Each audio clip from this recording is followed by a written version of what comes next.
Further remarks? The good member from the 6th Legislative District, Representative Graham. Thank you, Mr. Speaker.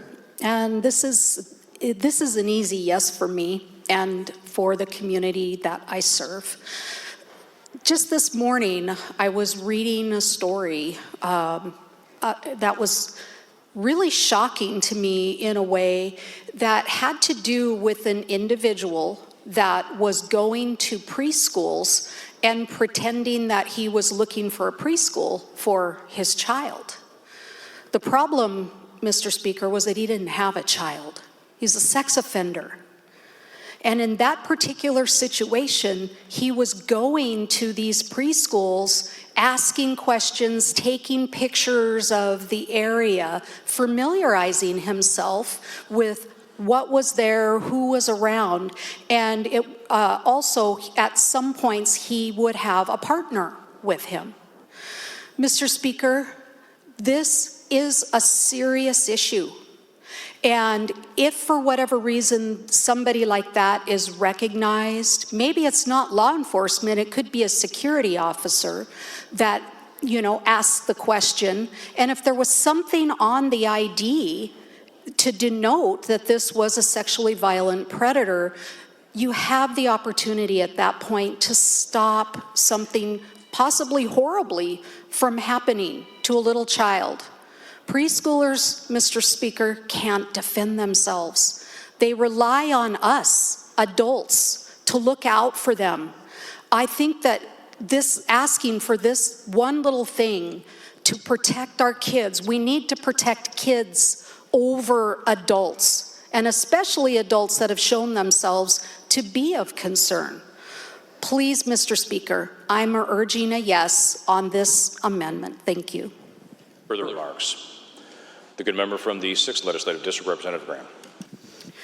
Thank you, Mr. Speaker. And I too am going to be, I am absolutely voting no on this bill. And I'm voting no on this bill because reality is here. In my district, there was a sexually violent predator released.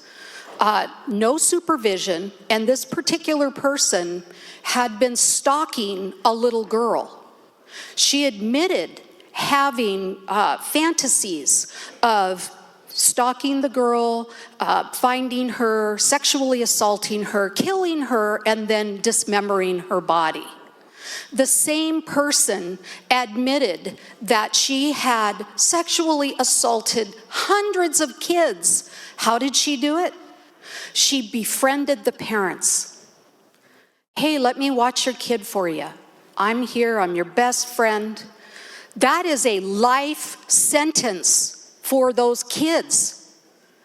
The amendment that was not adopted would have helped the situation a lot, Mr. Speaker. A lot. When we talk about barriers, breaking down barriers, I want to put up a barrier to people like that, who a lot of times will turn right around and do it again and again and again because the barriers keep coming down for them, Mr. Speaker. I don't agree with this. I know that the people in my district aren't going to agree with this, especially when there's so many that are being released without people even being aware that they're there. Mr. Speaker, I am voting no on this bill because I am putting the welfare of our children who deserve for adults to protect them first. Thank you, Mr. Speaker.